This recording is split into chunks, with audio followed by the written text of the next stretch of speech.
Not since the days of Matt Farah and the Cam Rider have I been so afraid of an event as this year's SEMA. Why? I don't know. Why? Why don't you tell me? Every year at SEMA, numerous products delight, confound, and disgust. And this year, more than any other year, I'm convinced that disappointment looms. It's not much of an intro.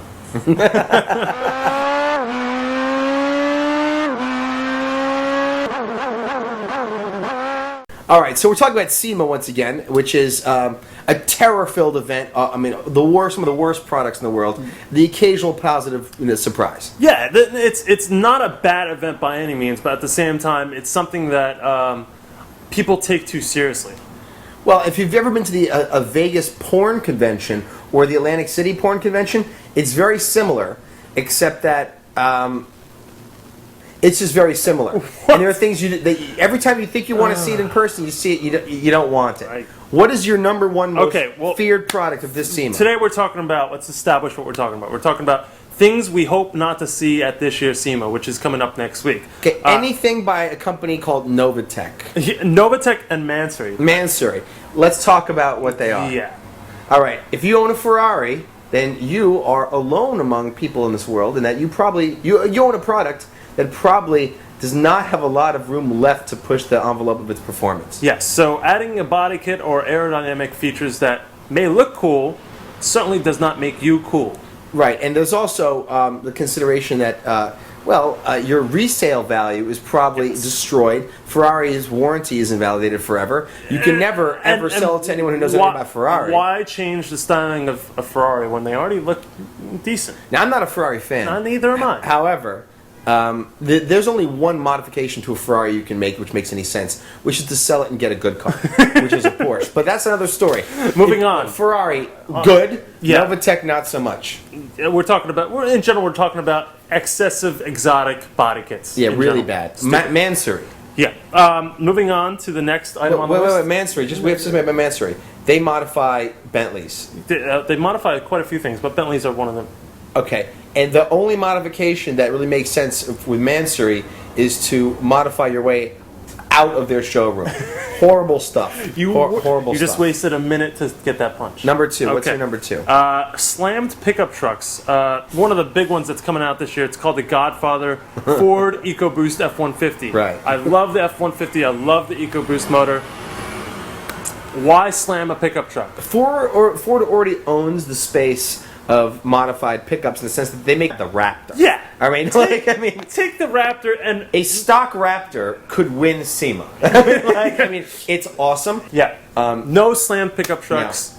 No. EcoBoost Raptor, cool. Like slam. A Raptor demolition derby, it'd be the Ramptor. You don't need an F-150 that has 2 inches of Raptor, clearance. yes. Stupid. Slammed, no. Moving on. Cars that look fast but aren't. Most of them, most tuned cars. Well, there are a lot of cars at SEMA that get the huge turbos, that get the beautiful engine bays, but you then look at the rotors and calipers and you see, whoa, those are stock. Everyone knows when you modify a car, you should, brakes, then suspension, then power.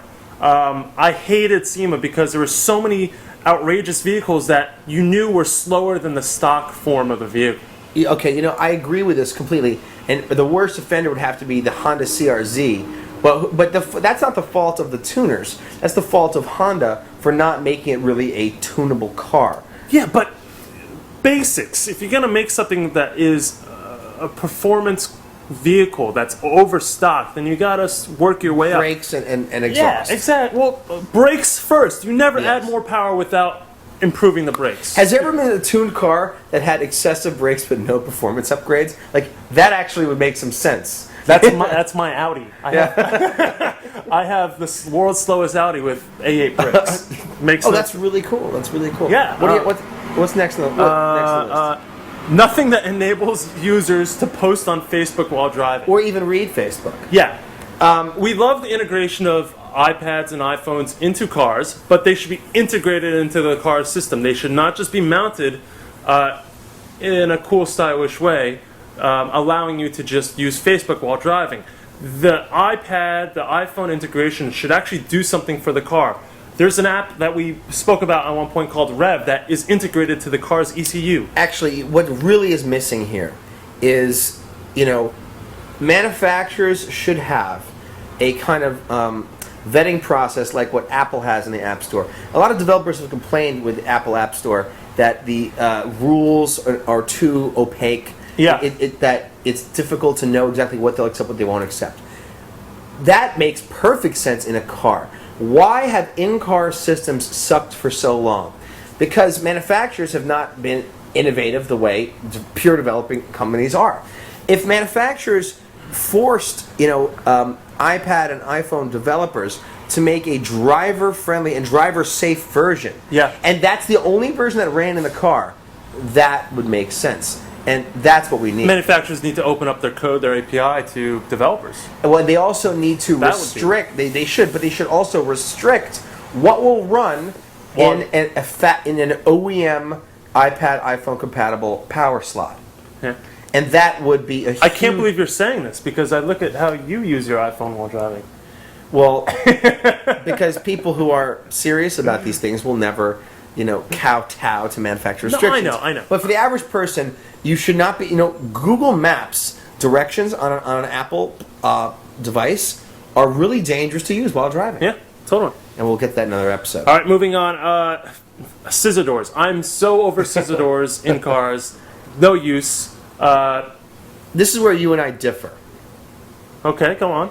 Scissor doors, which are the most frequently, mockable aftermarket installation. Yeah. Scissor doors, I think, are the ultimate safety device in urban areas. All right, because especially New York City. Where is this going? But if you're in a city with bikes, how many cyclists are killed each year in New York City? Do you think by people opening their doors? I don't know how many. Over 20,000 a year. I have no idea how many, but scissor doors are the ultimate urban safety accessory. I mean, logically, all cars should have scissor doors. It's just laziness on the part of manufacturers, and it's contempt for human life is the only thing in the way of scissor doors becoming commonplace. Any car that's called a city car, by definition, should have scissor doors. Gordon Murray's new T25 has scissor doors. That's actually It does? Yes, it does. Oh, I didn't know that. Well, there you go. That's actually, he likes. I just supported people. you. I just supported you, and I really should. Scissor doors make sense, and that is where we come back to the Cam Rider, because the Cam Rider was a car designed, despite everything else, for people who support green, living. Because the Cam Rider was disgusting. That thing was held together by body. If you drive a car without scissor doors, we couldn't even close the door properly on a show car. Scissor doors, regular doors are like, and scissor doors, it's like pedophilia. It's like you're either for it or against it.